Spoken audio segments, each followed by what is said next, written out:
When you hear the word villain, who comes to mind? The Joker? Al Capone? Darth Vader? Hannibal Lecter? Or Cruella de Vil? Actually, we are all villains at times. As human beings, sometimes people, systems, or circumstances, even ourselves, can get in our way. We end up blaming and criticizing and judging and critiquing these things. In this episode, we will learn to better recognize when we are in villain mode. When we recognize it, we can realize that we are in drama, a concept that we talked about in episodes 6 and 7. If you haven't listened to those episodes, they are foundational.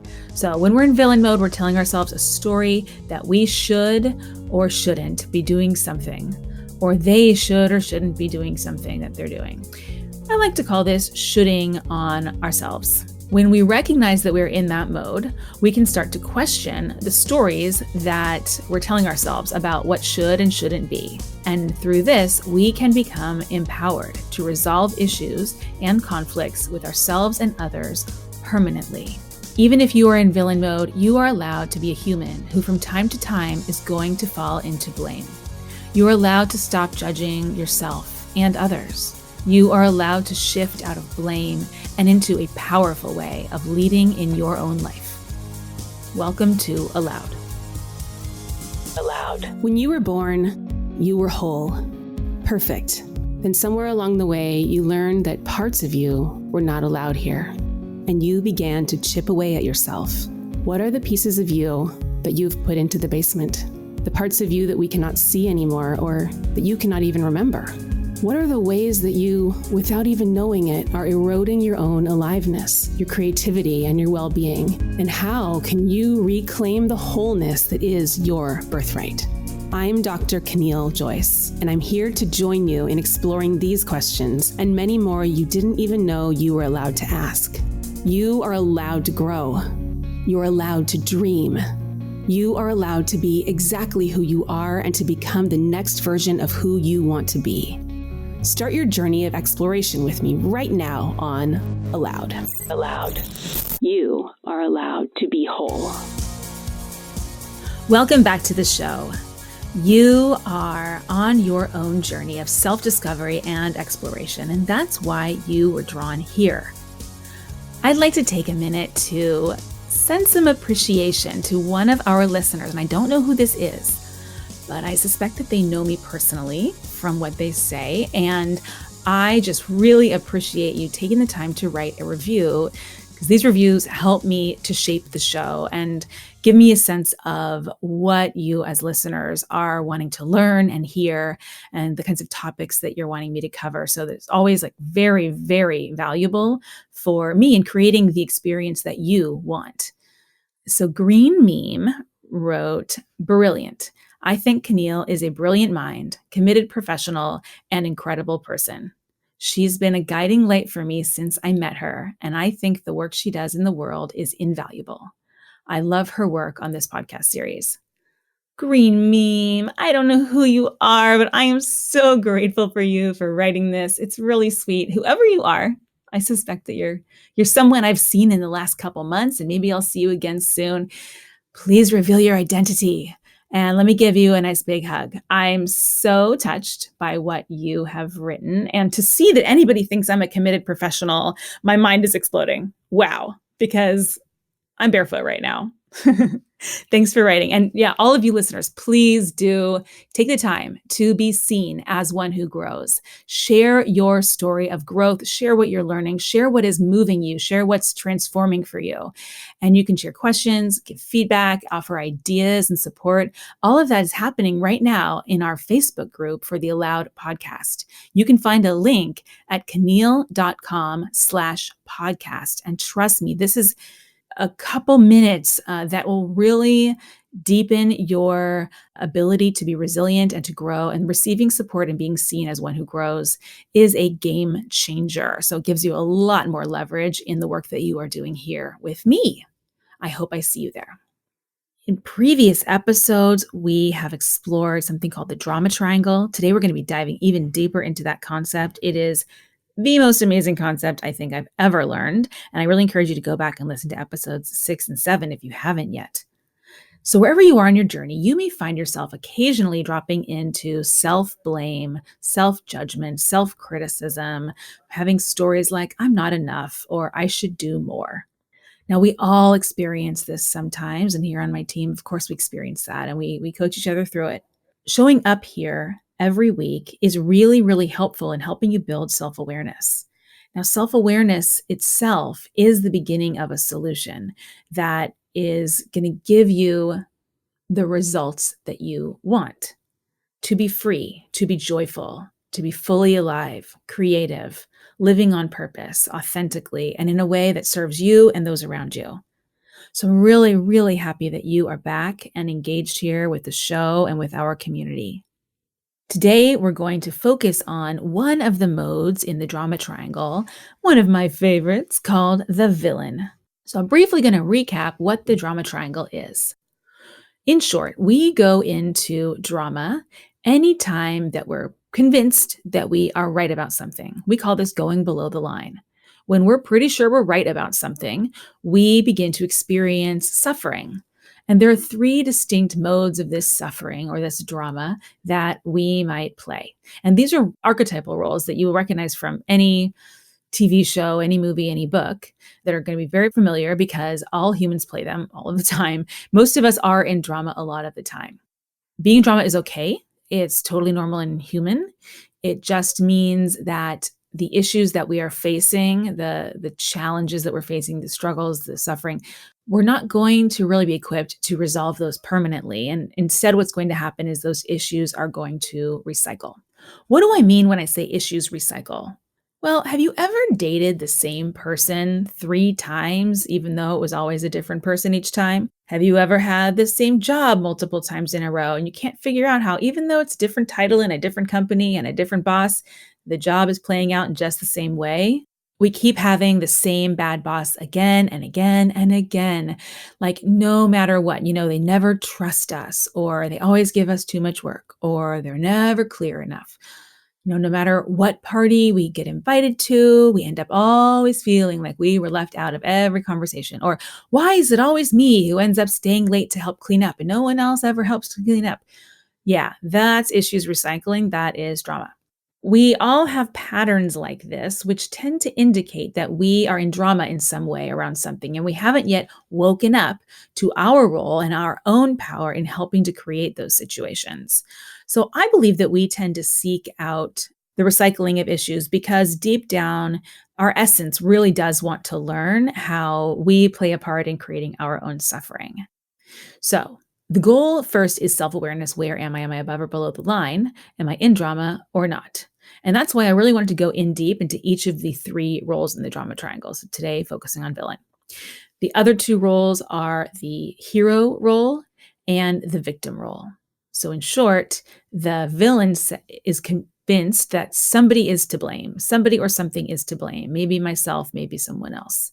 The hero, when we're in hero mode, which honestly might happen 1 second after we're in villain mode. We move through these positions really quickly. In hero mode, we're trying to find temporary relief, usually by fixing, saving, helping, or solving something. We also might do it by avoiding thinking about something, kind of drifting from consciousness, distracting ourselves. The third role, and the most prototypical of victimhood, is the victim role. And the victim is the one who needs something. They need help. They say, help me. I can't. I had to. She made me. I need to. I don't have enough. And that's the victim. Now, what's interesting here is not only do we dance around this triangle very, very quickly, but we tend to have our own unique dance that we will do in almost any situation where we are in drama, regardless of the content of the drama itself. Some of us may favor playing the hero role. As soon as something goes wrong, we get really busy trying to fix and save and solve and prevent any further harm. Some of us are going to be more quick to go into victim mode and like, it happened to me. I don't have any power. I don't have any choice. And some of us are going to go into villain mode more of the time. Villain mode is that one in us who loves to blame. They love to critique. It's their sport. I want to be clear that All of us have all three of these roles within us, accessible to us. These three roles all need each other. So I can't be a victim without a villain, without something that's bringing me down. And I certainly can't be a hero unless there is a victim to defend. So all three of these roles need each other. You probably recognize all three in yourself. It's not like you have only one role that you like to play. You may favor one more than another, but probably the most important thing is just knowing that you're in that dance on the drama triangle. So if you didn't get to listen to episodes 6 and 7 on the drama triangle and how to shift out of drama, I recommend actually going back and checking those out because there is a lot of important concepts here. And this work is not my own. I passed this along. We're all standing on the shoulders of giants, right? So I originally learned about this work from the Conscious Leadership Group. You can find them at conscious.is. They have some fantastic videos there that also illustrate these concepts. They base this work on work from the Hendricks Institute. I know that also there's a fabulous book by David Emerald called The Power of TED, which goes really deep into drama and how to shift out of drama. I will link to all of that in the show notes at caneel.com/podcast. So never fear. All of your notes are there. Right now, if you're feeling ready, let's dive in and get to know the villain. The villain loves to blame.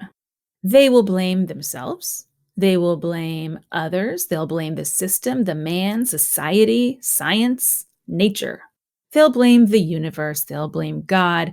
They'll blame love. Because they're trying to diminish our awareness of our own creativity by focusing on a single convenient answer to why there's a problem here. And, it's really never that simple. So you will know when you are in the villain position, in villain mode, when you feel like your opinion about who's right and wrong is absolutely correct. You can feel this. I want you to try this exercise out with me and think about someone or something that you are currently blaming or criticizing or judging as wrong. Okay, and as you do this, I want you to take your hands and hold them together like, two like kind of balls, like fists, like wrap them around each other, like you're squeezing on a ball of clay, and squeeze them together as hard as you possibly can, like pressing your arms against each other, like my hands are even shaking right now as I do this. This is what it feels like to be right. Now let go and open them up almost like you're asking a question. They're open to the side of you. I don't know. This is what it feels like to not be right, to not think that there is a right and a wrong. This is the feeling of surrender or trust. So the villain is very convinced that they are right. They might do this because they're righteous. They have a set of principles and somebody has violated these principles. So often we're coming from a place of very good intention when we hop into villain mode. One of the issues is that when we're in this mode, we only search for facts and stories that support us in being right. So this is where a lot of our cognitive biases kick in, and we tend to ignore the data and the reality that there are many sides to the story, and there's usually complex causes behind any phenomenon. Villains play out this role by claiming that they know what's right and wrong. And even if it's something as simple as, it's wrong to eat 3 bananas, or it's wrong to only exercise for 15 minutes a week.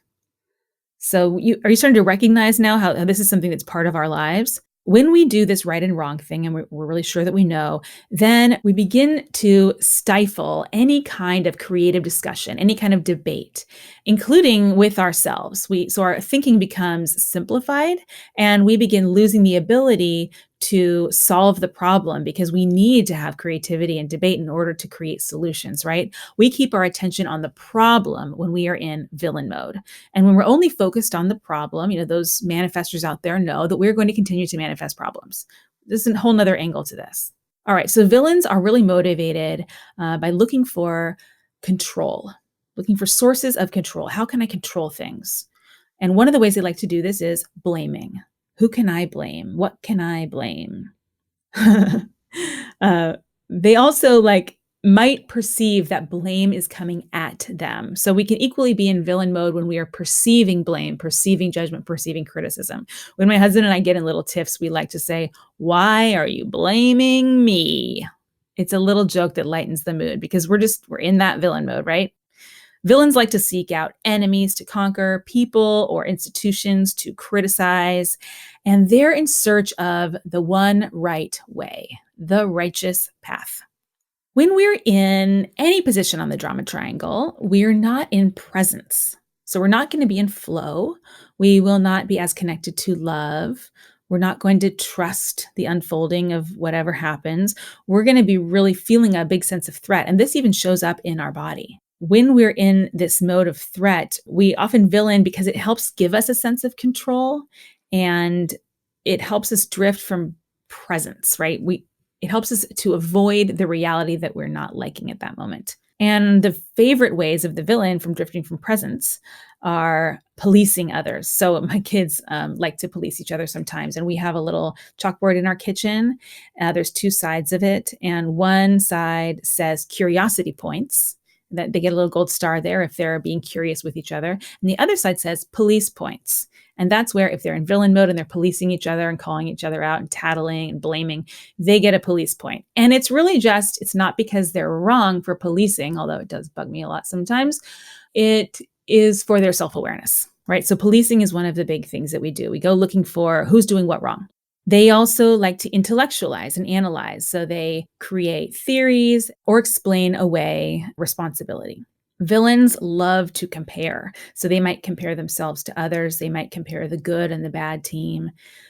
They're also very interested in dismissing, ignoring, or interrupting anybody who does not share their point of view. Because remember, they're out to continue to prove that they are right. So they're righteous, right? They're very, very righteous. They might even get up on the soapbox and begin lecturing the world about how they are right, how there's a right way and a wrong way. Finally, you might notice that somebody's in villain mode, say in a meeting, in a corporate setting, because they suddenly seem really, really bored. I do a lot of trainings for different kinds of organizations. I was just at a big entertainment company today doing a training. And whenever I notice somebody in the audience looking bored, which hardly ever happens because I'm a very entertaining trainer, I know instantly that there's some kind of tuning out. There's some shoulding. They're shoulding in some way. And it may have nothing at all to do with me. Probably it doesn't. But I'm interested in bringing them back to presence and getting them out of boredom so that they can engage and hopefully unpack the story that they have about what's right and wrong. Okay, we'll get more into that later. So I want to give you a flavor because there are lots of different ways that you might show up as a villain. You also might recognize others in your life showing up as a villain in different ways. And this is kind of fun. And I want to just remind you, as I have already said, it is not wrong to be in villain mode. In fact, the second that we believe that it's wrong to be in villain mode, guess who's being a villain? We are. So if we're interested in shifting out of drama, it's important that we recognize ourselves and others in villain mode as lovable, whole, resourceful, and capable of growth and change. I want to give you a flavor of some of these personas. And I want to credit the Conscious Leadership Group and the Hendricks Institute for defining some of these personas. So I'm sharing with you some of the personas that they've developed, and because they're really fun. So this is not my stuff. I'm just sharing it with you. One of the personas is the critic. So the critic likes to point out how you're doing it wrong. This is the backseat driver. This is the one with road rage saying, people just don't get it. They don't know how to drive. Or I remember my husband and I, our first fight we ever got into was we both had really different philosophies about how to cut bell peppers. So you're doing it wrong. Second persona is the rebel. The rebel is the one that says, I don't care. I don't care about anything. What they need in order to keep going is they need authority figures or rules to rebel against. The cynic persona is the one who's saying it just won't work. So this is the wet blanket in your tech team's meetings, who's always pointing out how there's flawed logic here. Something's not going to work. Oh, that'll never work. We could never implement that. What they need to keep going are overly idealistic people. So they need to perceive that everyone here just has their head in the clouds and is overly idealistic. Now, trust me, in my line of work, I run into this persona a lot. Another persona here is the debater. The debater claims that their perspective is best. And all they need to get triggered into debating mode is anybody who does not agree with them. If we're being a control freak villain, then we're interested in making sure that everybody stays in line with our plans. So don't deviate from my plan, they say. So this, in extreme form could look like fascism. It also looks like really tightly orchestrated organizational routines around, how we have to fill out XYZ boxes. Like a lot of bureaucracy is kind of this way. Don't deviate from the plan. When people just go along with our plan, we get to continue being in control freak mode. So this is how, when you see a coworker being a control freak and you want them to calm down, you might be inclined to just go along with it and not name it and not upset them in any way. And that is going to only perpetuate the cycle of them being a control freak. Now, that's your choice to make. That may be how you want to play it. That's totally fine. But we can support each other in staying in villain mode by how we respond. So that's why this persona thing is really, really helpful. Villains also often are in a gossiping persona that likes to talk to others about who's being bad, who's being good.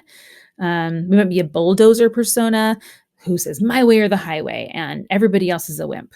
One of my favorites is the Puritan who believes there's only one true way to do anything. And they get kicked into high gear when they see anybody who's a rebel or a non-believer. And that's when you might hear them preaching a lot. For instance, you may recognize a person in your life who believes there's really only one true way to eat right. There's only one true healthy diet out there. And that diet may change over time as new diet trends come and go. It could also be that, there's only one good kind of music. Only rap music is good, or only classical music is good. So that's the Puritan. The drill sergeant loves to find people who are irresponsible and let them have it. Like, shape up or ship out. You need to get your act together. You are so irresponsible. So they might even just perceive people as being irresponsible because they're in that mode. There are lots of other personas here. So we could be a narcissist who believes they're the most important, Mr. Sarcasm, who says, I'm just trying to be funny. I'm not trying to hurt anybody. And the more people get hurt, the more sarcastic they are. So these are the different flavors. And you may recognize yourself in some of these personas. We will have a download PDF that fleshes out these different personas available on the show notes, and also a quiz where you can identify which of these personas you love to play the most. Think about it now. Which of these personas do you recognize in yourself? Are you a bulldozer? Are you a gossiper, a control freak, a cynic, a rebel? Do you recognize these in others that you love? Now, why is it so important to learn to recognize when you are in villain mode? It's because villains make drama contagious. The villain needs there to be a victim in the room. So they need to see, in the proverbial room. So they need to see somebody as a victim who's not powerful or not capable. Someone also has to be the hero. They have to be the one to fix or save or solve, or fix the problem that the villain is pointing to. Now, none of this is written in stone. You might have your own flavor of persona when you're in villain, when you're in shoulding mode. And it may be that when you're in villain mode, you're mixing up different elements of these personas, or you may have created an entirely different way to criticize and blame. I used to be in academia, and we villain a lot in academia. We blame other researchers for interpreting the data incorrectly, for missing the point, for measuring the wrong thing, for studying the wrong problem.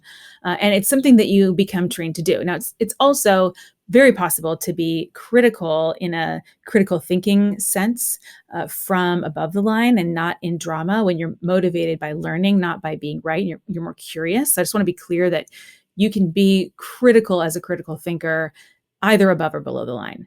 But when you're associating judgment, like blame, criticism of the entity, of the person, of the organization. And there's a different energy to it when you're in that mode. And it's that energy of I'm right and you are wrong. And that's a problem.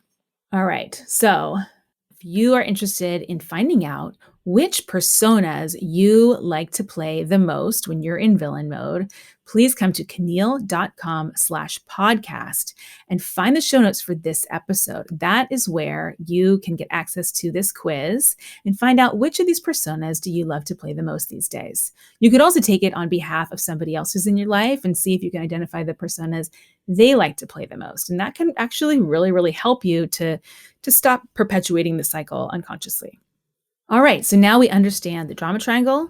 We understand what it means to be in villain mode, and that we know that we can be in villain mode whether we're seeing ourselves or others as villains. And we know that there are different personas or flavors of being a villain. We also know that the villain has favorite ways to drift from presence, and the villain is seeking out control, where to place blame, people to criticize, enemies to conquer, and the right way of doing things. So, great. You might be in villain mode right now saying, "Hey, Caneel, when are you going to tell me what to do about this? I don't want you to just sitting here telling me that I'm a villain." And what I'm here to tell you is the first thing you need to do is become self-aware. Now, that part is not always easy, and that's why we do this together. And that's why we have our Facebook group. And no one is judging you here. You are a human. The only way that you can actually shift out of villain mode is when you can love the part of you that is in villain mode. Dun dun dun. The part of you that wants to be right is also lovable. That part is scared. That part does not want to let go of control. Is there anything wrong with that? Can't blame you. Can't blame you at all for that. You are a human being, and this is a big part of the human experience. It may not be a pleasant part, and it often may not be a productive part. It can even be a very, very destructive part. I know for me, when I'm in villain, it feels like poison in my body. And I've spent so long blaming and criticizing myself. I really don't want to keep doing that anymore. I don't want to blame and criticize others because that just gives me this very toxic feeling. So personally, I'm interested in shifting out of villain mode. And I do that by saying, you know what? The part of me that really, really wanted to be, super skinny when I was in my 20s and was always dieting and all this, blaming myself, all these things. That part of me that wanted that part just wanted to be loved. That part was scared, and that part's okay. I love that part. So now I can relax a little bit. I'm not making it wrong. I'm not making myself wrong. I'm not making anybody else wrong. I'm just recognizing that it's human. It's human. When I do that, now I can begin to actually shift out of villain mode, and I can ask myself questions like, what do I want? I could even look at my villain behavior as a way to discover what I want. So whatever that villain in me is standing for and thinks is really, really important, that might be a good indication of what I want. But that villain mode is not empowered to get what I want. So only when I can become a creative challenger can I really get what I want. Only when you can truly love that part of yourself that is in villain can you be free of the drama of being in villain. The second you're blaming yourself for being a villain or you're blaming someone else for being a villain, congratulations, you are being a villain. Blame is what the villain does, so let's drop the blame. So see that you recognize you're in villain mode. What do you do next? Well, congratulations, you completed the most important first step. You found out where you are. Okay, you're in villain. How did you get here? So when we're in villain, there's always a should. There's always a story about how things should be and how things are not right now. So your job is to discover what is that story that I'm telling myself about how things should be and how things should not be. After you've found out what that story is, then you can begin to let it loosen its grip. And I'm going to talk you through this. Okay, so first think about somebody or something that you are blaming. It's causing you some suffering.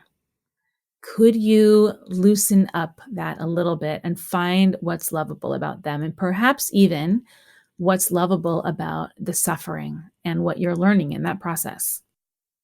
So let's say that I went out to grab a burger and I asked for them to not put any onions on the burger. I'm about to go to a meeting and I don't want to be stinky. So I say, no onions on the burger, please. Then I get the burger 5 minutes later, and guess what? It has onions. And not only are they onions, but they're grilled onions. So it's like all over the bun and all over the burger. And there's no way I can avoid having onions in my mouth, but I don't have time to stay for another burger to be made. I've got to eat this one and get on the road, and I'm starving. So I'm in villain mode big time right now, right? So I'm saying this burger should not have onions. That That cook should not have put onions. That person who took my order should have listened better or written my order down differently.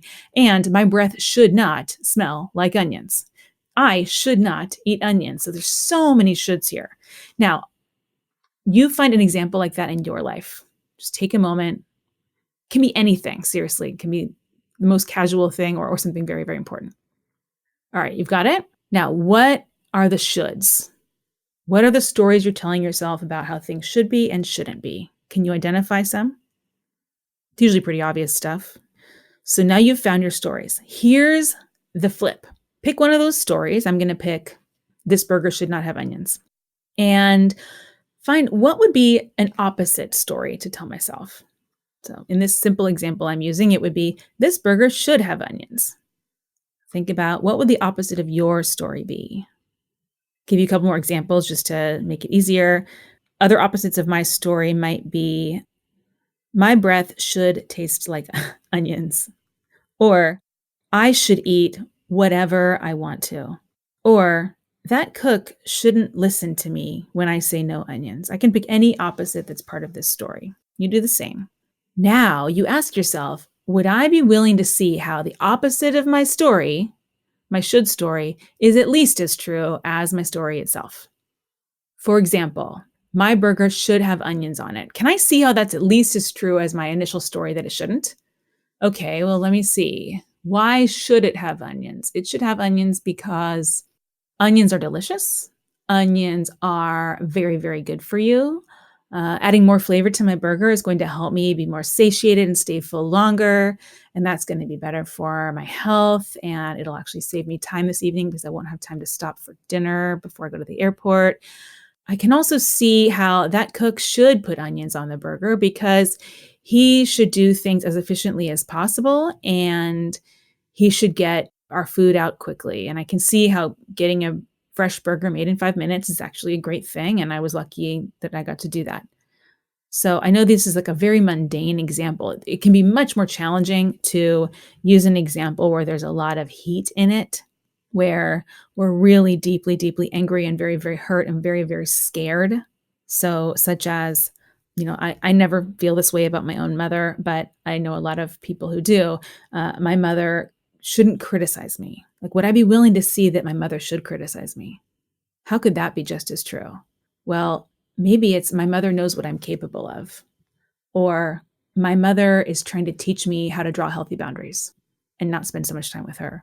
Or my mother should be criticizing me because she wants me to learn to be better. Or my mother should be criticizing me because I keep asking her to in some way. I keep showing her that I'm not satisfied with a certain area of my life. Now, I realize the sensitivity of this. This is powerful, powerful, powerful stuff. That's why it's called transformational coaching, is because we are really, if you are willing, we are really interested in dismantling the stories that are keeping you in drama, that are keeping you in suffering. If this is not something you have an appetite for, there's absolutely nothing wrong with that. Absolutely nothing wrong. But I invite you to test this out on an example where you don't have a lot of emotional heat, just to see if it can loosen you up a little bit and you can get a taste of what it might be. Okay? So do your best not to be in villain mode just about this particular episode, because this is really powerful. I'm very aware of how sensitive it is. And I've seen the results of how this transforms lives and relationships and people's well-being and health and wellness. And certainly for me, I don't walk around with a lot of shoulds anymore. And my nervous system is better for it. My sleep is better for it. My stomach is better for it. My back, my marriage, my relationship with my kids, my job, everything in my life is transformed because I've stopped shoulding. So it's big stuff. Please try and go for it. The purpose of looking at how the opposite of your story is at least as true as your current story is to help you to recognize that it's just a story. It's not truth. It's not right. It's not a fact. It's an interpretation. It's one story. It has some validity to it, but so do a lot of other stories. And this helps to loosen the grip of that story on you so that the story is no longer controlling you. Another thing it helps you do is it helps you to recognize that you were the creator of the story. Who's the one who wrote the story? You did. Maybe, or you're the one that bought into the story. Either way, you are the director of your own perception around this, which means that you can choose alternate perspectives, ones that serve you better, ones that are more empowering and that give you agency and help you realize, where you have any ability to control anything at all. Because the villain really tries to control a lot of stuff that's out of the villain's control. And that keeps them very stressed and busy and agitated and angry. And of course, they're always going to fail because they're controlling things that are out of their own control. So when we can loosen the grip of these stories, seeing how the opposite is true, we can get regrounded in the facts, not the stories. When we're grounded in facts, we can begin to make choices that are creative, or we're creating solutions on our own in the real world. It's not easy to let go of the idea that there's a right way and a wrong way to do something. But I encourage you to find as many opportunities as you can to let that go. I hope this exercise was helpful, and it's something that you can learn to do pretty quickly. You can also, I encourage, if this is interesting to you, share this episode with a trusted friend, somebody that you might have an opportunity to see on a semi-regular basis, or even check in with at work, and tell them about this method. See if you guys could be practice partners for each other in, hey, I've got this story running. I'm in a lot of blame right now. I'm totally in villain mode. I can't even think of an opposite of this story. It just seems so right. Like Becky definitely should have refilled the paper in the printer, and I am super mad. I need to cool myself down because I can't stop thinking about this printer paper thing and it's getting in my way. Okay, let's see how the opposite of that story is just as true. Now you've got your thought partner. You can also do this in our Facebook group. We want to hear these stories. All of us tell them, no shame at all. Let her rip. We want to become aware of where we are. That's the most important thing. Now, let's say that you're not in villain mode. You're feeling very present. You are feeling quite above the line, creative, open to learning. And somebody enters your space who clearly is focused on blame, and they seem to be in villain mode to you. What can you do about it? First thing is recognize that's their drama, not my drama. Second thing, that's not in my control. I can't control them. I can't control their drama. Notice if you start thinking that you're right, that they shouldn't be in villain mode. Look out, because you can easily get sucked into drama when you're in the presence of another person who's in drama, which leaders, this is why it's so important for you to know where you are, because you can choose your words and your actions and where you show up and how much more skillfully when you can be aware of when you're in drama and not. It's contagious. So watch out. All right. So we've got this coworker, they're in drama. Most important thing here is just not to get triggered yourself. If they seem at all open to it and you feel that you can stay present with them, you may be able to begin grounding them in facts. So I wouldn't go straight for dismantling their story. That's probably not going to be friendly to that person. It probably will shut them down, because in that mode, they're very, very convinced that they're right. And unless you have kind of a coaching agreement with them, and you're in a personal development kind of a relationship with them, you may not have a container that can support that dramatic of a call out. So I would instead just say, let's look at the facts here. Start helping them to distinguish between the facts and the stories.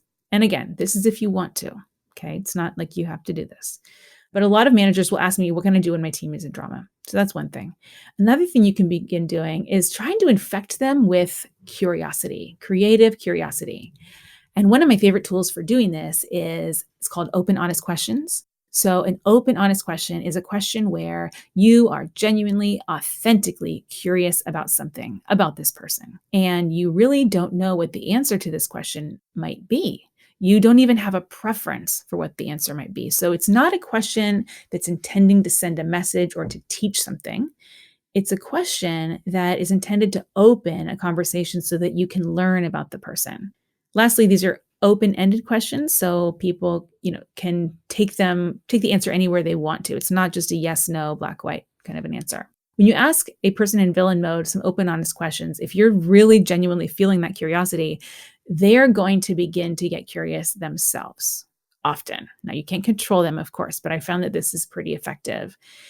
And then lastly, let them go through their process. So if none of this is working, no, it's okay. It's okay for them to be in drama. You may not like it. It may be time for you to draw some limits or set some boundaries or create new agreements or leave that space or just practice self-regulating and not getting triggered yourself. Usually that's the biggest piece of work to be done here. Most important thing is don't try to control what's out of your control. Now, I've talked a lot about some things that you can do to shift out of villain mode. But let's just say that you're not willing to shift. You're not willing to see how the opposite of your story is at least as true. You're not willing to slow down and pause and get grounded in the facts and the realities. You really are convinced that there is a person out there to blame. Now, there may be a huge variety of reasons why you're not willing to shift. You might be in a scarcity mindset. If I'm not willing to shift, it might be because I'm believing that there has to be a winner and a loser in everything.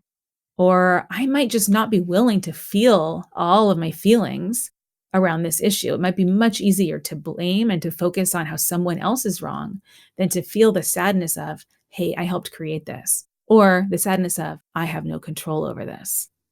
I might also be unwilling to let other people have their own feelings.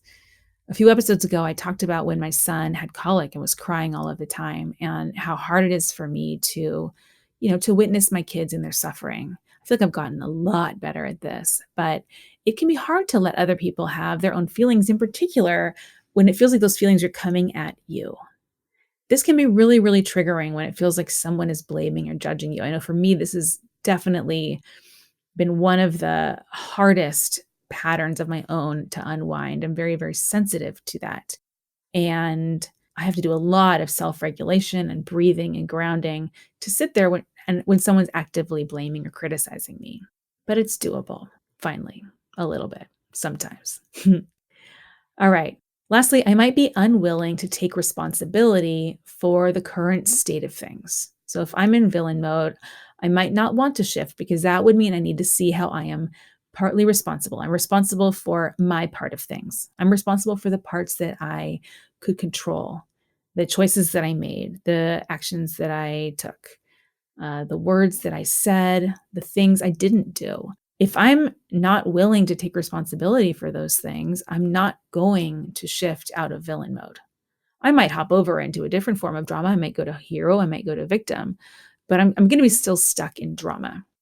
All right, I want to give you a real world example of moving from being in villain mode to seeing how I have personal responsibility in a situation I didn't like.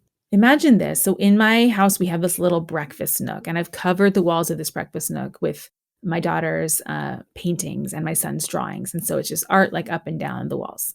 And there's a really old table in the middle, which, gets spilled on all the time. That's where we eat breakfast and that's where we do our artwork. Let's say that I'm painting with my daughter one night, as I like to do, and then I'm really tired and she gets kind of cranky. And so I take her straight upstairs and we don't put the paints away together. I leave the paints out on the coffee table. Then I get up there and she's been kind of cranky still and she's crying and I'm just feeling so beat and tired. It's a long week. And I decide I'm just going to leave the paints out. I'll clean them later. Next morning, I get up and I go downstairs. My son and my daughter have already woken up and they went downstairs together. And I see that she has been playing with the paints. And guess what? She's 3 years old. And like what all 3-year-olds do is they see what's there. And if they like it, they start getting curious and they start touching it. And now there's paint all over the table and all over the walls. And there's even some in her hair. I know that's going to be a big pain because it's going to get sticky and then she's going to cry while I brush her hair. And I don't like that. So I am just overwhelmed by this because I have a busy morning. Scarcity mindset, right? And I blame her. So I'm being in villain mode. I have a big story. She should not have put paint all over the table and the walls. That's my should. I probably also have underneath that a story. I should have taught her to do something differently than this. I'm blaming myself too. Now, if I want to take responsibility, I'm going to look at what did I have in my control that I was failing to take control over? Or what did I have in my control that I could have done differently? So I can take responsibility for those parts, right? I can't control her, but I can control me. So I had a part to play. I'm going to look back through the situation. So one thing I did is I decided that it was more important to bring her up to bed right away than to put away the paints. And if I'm really honest with myself, I recognize I didn't want to put the paints away. And I thought I'd just put it off and it would all be fine. So I made that choice. I also realized that I never really taught her that if mommy's not there, we don't touch the paints. And I also was ignoring the fact that a 3-year-old is almost always going to touch what they see, and they're going to do something with it. So if I really wanted the walls to be clean in the morning and I wanted to be personally responsible for that, I would have just gone back downstairs and put the paints away at night. And I've got all these blaming projections I have about her, right? I'm saying, oh, she's messy. Now, question, is it her who's messy? What's the opposite of that story? I'm messy. How is that at least as true?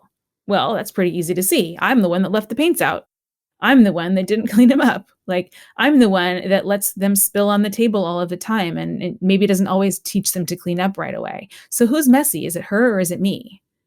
Well, it's me. It's both of us. Well, now, guess what? Here's the big transformative move. Could I love the messy part of myself? And could I love the messy part of her?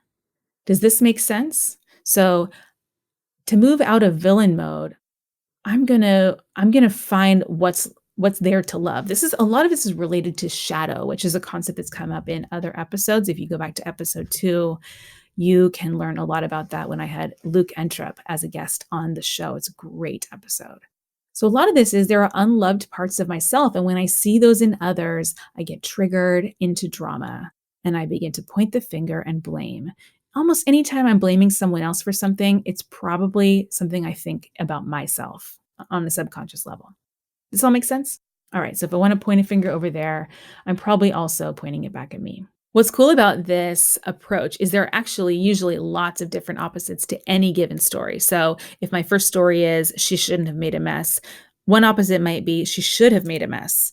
Another one might be everything should be a mess. Another one might be I shouldn't have made the mess, or it could be I should have made the mess. I should have been the one to make a mess. Or, she should be rewarded for making a mess. All of these are potential opposites, and it's really fun to see how many you can find. And the more you can find different opposites of your story, the more freedom and space you can give yourself, the more you can move above the line. What I want everyone on this show to remember from this example about my daughter painting, truly, it's a lovely thing to be grateful for having a child in your home who likes to touch paint. I just want to appreciate you, Arrow, for that.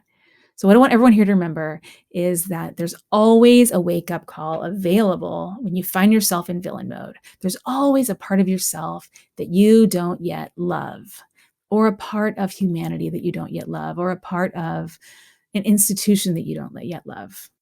Now, who's to say that any of those parts are wrong? You might indeed have a preference for things to be a different way, but it doesn't mean that you're right about it. And when you can let go of this idea that there's a right and a wrong, the world becomes a much freer, beautiful, more open space where we can all be personally accountable for ourselves. I would love to hear examples of when you found yourself in villain. And what I thought would be really, really fun is those of you out there who are dramatic types or who are daredevils, if you'd be willing to record a short little video clip telling us the story of when you were in drama and then posting it in our Facebook group, this is just fun stuff. And it's hilarious, right? Like, it's hilarious how often we are so convinced that we are right and how dramatic we make everything. And when we can laugh, we can shift altogether. So I'd love to hear those stories. Video is for bonus points. Also, I want you to remember to come over to caneel.com/podcast, where you can find a quiz to help you identify which villain personas have you been playing lately. Which ones are your favorites? And again, you can also fill this out pretending that you are another person in your life to identify which villain personas they tend to play. And this can give you a lot of leverage in helping to shift conversations. Again, you can't control them. You can control you. And there's a lot under your control that you may not be aware of right now. So thank you, fearless listeners and fellow villains sometimes. Thank you for being here today and for creating this space for yourself to learn and to stretch and to grow in your self-awareness, power, and presence. I hope that you will join us in our podcast Facebook group, where you can begin to connect with the community that's here in Aloud. Thank you so much for being here. I'll see you next week. Aloud. For more information, check out my website, caneel.com/podcast. CANEEL. Caneel.com/podcast, where you can find tons of resources, new episodes, show notes, transcripts, videos, all that good stuff to deepen your learning experience. Also, follow me on social. Send me your feedback there. Ask me your questions. I'm Caneel.is on Instagram and @Caneel on Twitter. Aloud. You are allowed to be whole.